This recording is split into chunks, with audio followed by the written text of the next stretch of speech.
Hi guys, welcome back to another tutorial video.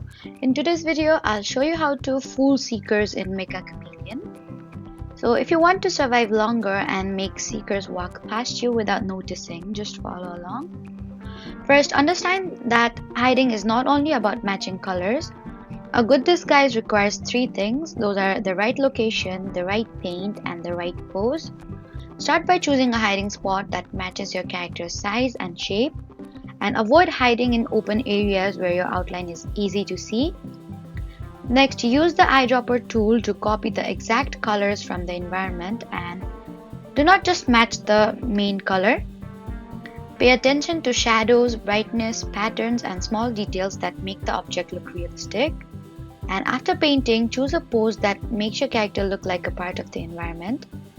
A normal standing pose can instantly reveal you because seekers know what players' shape look like.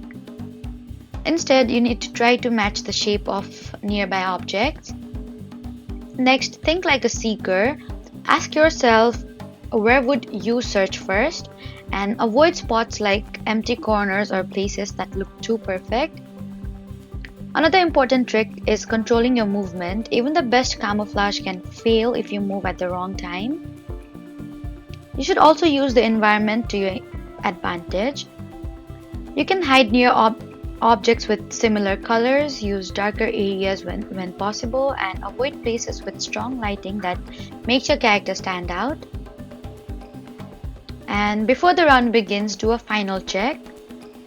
The best chameleon player do not just hide, they create a disguise that makes the seeker ignore them completely. So that was how to fool seekers in Meccha Chameleon. Don't forget to like, comment, and subscribe for more helpful tutorials. Thank you for watching.